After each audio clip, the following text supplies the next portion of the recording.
আচ্ছা, পাওয়ার জেনারেশন পর্যন্ত রেকর্ড করে নিতেন, বাকিটা পরে দেখব। আচ্ছা, পাওয়ার জেনারেশন বলতে আমরা কি বুঝি? যে মার্কেটে পাওয়ারকে জেনারেট করতেছে।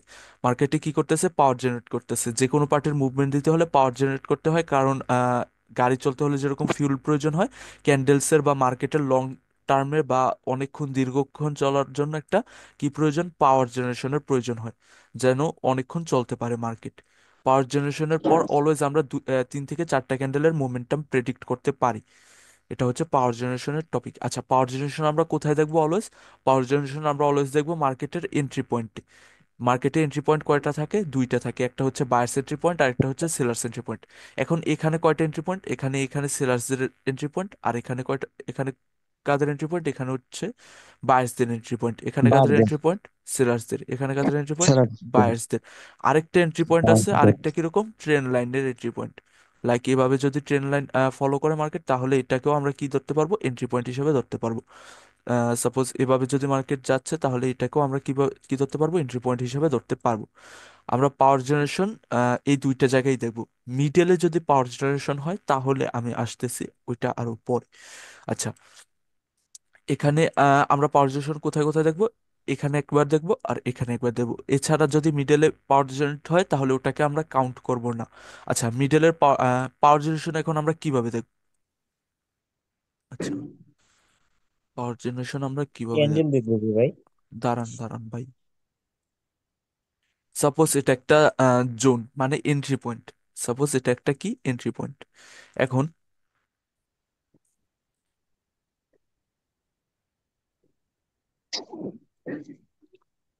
এটা কি কাদের ক্যান্ডেল? বায়াসদের ক্যান্ডেল। এই একটা ক্যান্ডেলের মধ্যে, একটা ক্যান্ডেলের মধ্যে ক্যান্ডেল মার্কেট কি করা স্টার্ট করে দিবে? রেঞ্জিং করা স্টার্ট করে দিবে। কিরকম ভাবে আঁকছে এটা? আচ্ছা, আপনারা জাস্ট কালার আইডেন্টিফাই করে নেন। ক্যান্ডেল এখানে কি করবে? মার্কেট জাস্ট রেঞ্জিং করবে একটা ক্যান্ডেলের মধ্যে। মার্কেট এভাবে রেঞ্জিং করবে। Sorry sorry sorry sorry. আহ, আহ, ভাই আকান বুঝি। না, অনেকের আবার প্রবলেম থাকতে পারে, তারপর ডাউট আস করবে। আচ্ছা, সিরাজের ক্যান্ডেলের মধ্যে এভাবে একটা ক্যান্ডেলের মধ্যে মার্কেট কি করবে? রেঞ্জিং করবে। এখন জাস্ট ওয়ান সিঙ্গেল ক্যান্ডেলের রেঞ্জিং করবে, একটু আগে বুলাচ্ছি। ওয়ান সিঙ্গেল ক্যান্ডেলের মধ্যে কি করবে? রেঞ্জিং করবে। একটা M6 এক্সেশনটা যেভাবে হয় না, ওইভাবে M6 এক্সেশন টাইপের মার্কেট চলতে থাকবে। জাস্ট মনে করেন ওয়ান সিঙ্গেল ক্যান্ডেলের মধ্যে রেঞ্জিং করবে এভাবে। এখন পাওয়ার জেনারেশনের জন্য আমাদের প্রয়োজন কি জানেন? আমাদের যদি এখানে দুইটা ক্যান্ডেলের মধ্যে যদি রেঞ্জিং হয়, তখন আমরা ওটাকে পাওয়ার জেনারেশন হিসাবে কাউন্ট করব না। লাইক এভাবে যদি দুইটা ক্যান্ডেলের মধ্যে রেঞ্জিং হয়, এভাবে যদি আমাদের জাস্ট প্রয়োজন একটা মাদার ক্যান্ডেল, মানে একটা ক্যান্ডেলের মধ্যে, এখানে একটা ক্যান্ডেলের মধ্যে অনেকগুলো ক্যান্ডেল ফর্ম হবে। কিভাবে ট্রেড করবো আসতেছে একটু পরে, আমি জাস্ট আগে ড্র করে দেখাই। একটা ক্যান্ডেলের মধ্যে অনেকগুলো ক্যান্ডেল ফর্ম হবে এভাবে।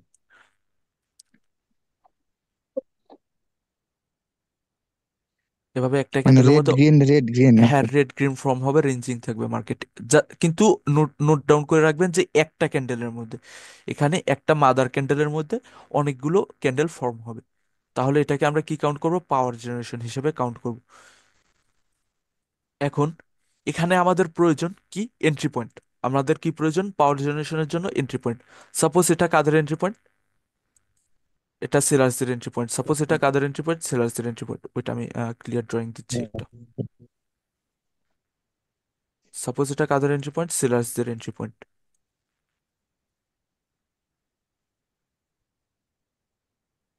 এটা কাদের এন্ট্রি পয়েন্ট? সেলার্সদের। এখন আমাদের এখানে প্রয়োজন কি? একটা সিঙ্গেল ক্যান্ডেলের মধ্যে রেঞ্জিং থাকবে মার্কেট। একটা সিঙ্গেল ক্যান্ডেলের মধ্যে রেঞ্জিং থাকবে মার্কেট। এরপর আমাদের প্রয়োজন, এটা কাদের এন্ট্রি পয়েন্ট? সেলার্সদের না। এখন আমাদের প্রয়োজন সেলার্সদের ডিরেকশনে উইক বেশি। কাদের ডিরেকশনে? সেলার্সদের ডিরেকশনে।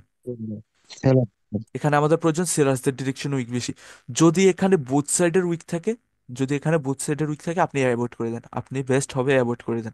তাহলে আপনি পাওয়ার এখানে আইডেন্টিফাই করতে পারতেছেন না, কারণ বোথ পার্টির এখানে ইন্টারেস্ট দেখা যাচ্ছে, কারণ বায়ার্সও আসতে যাচ্ছে, সেলার্সও আসতে যাচ্ছে। বাট আমাদের প্রয়োজন কি এখানে? এন্ট্রি পয়েন্ট প্রয়োজন। কাদের এন্ট্রি পয়েন্ট? সেলার্সদের এন্ট্রি পয়েন্ট। আর সেলার্সদের এন্ট্রি পয়েন্টে কাদের জন্য পাওয়ার জেনারেট হবে? অলওয়েজ সেলার্সদের জন্য। তো এখানে আমাদের কি প্রয়োজন? সেলার্সদের এন্ট্রি পয়েন্ট। এরপর কি প্রয়োজন? সেলার্সদের ডিরেকশনে উইক বেশি। কোন ডিরেকশনে? সেলার্সদের ডিরেকশনে। দুই সেরাদের একটা যদি বায়ার্সদের থাকেও প্রবলেম নেই, বাট উইক বেশি কোন ডিরেকশনে? আমাদের আইডেন্টিফাই করতে হবে সেলার্সদের ডিরেকশনে, রাইট? কারণ আমাদের পাওয়ার জেনারেশন প্রয়োজন সেলার্সদের ডিরেকশনে। যদি এখানে বায়াসদের ডিরেকশনও বা বোথ সাইডে যদি উইক প্রেশার সেম থাকে, তাহলে এটা আমরা কি করবো, অ্যাভয়েড করে দিব। এখানে আমরা পাওয়ার আইডেন্টিফাই করতে পারতেছি না যে কোন পার্টির পাওয়ার জেনারেট হচ্ছে। ক্লিয়ার? এ পর্যন্ত ক্লিয়ার? হুম। হ্যাঁ ভাই, ক্লিয়ার। সো পাওয়ার জেনারেশন আমরা কোন অলওয়েজ দেখবো, এন্ট্রি পয়েন্টে, অ্যাট এন্ট্রি পয়েন্টের পর আমরা কোন পার্টির এন্ট্রি পয়েন্টে পাওয়ার জেনারেশন হচ্ছে, সিরাজদের এন্ট্রি পয়েন্টে। সো সিরাজদের এন্ট্রি পয়েন্টে যদি পাওয়ার জেনারেট হয়, আমাদের উইক প্রেশার কোন সাইডের প্রয়োজন বেশি, সিরাজদের ডিরেকশনে। এটা ছিল পাওয়ার জেনারেশনের ব্যাখ্যা, কিভাবে পাওয়ার জেনারেট হয়। আচ্ছা।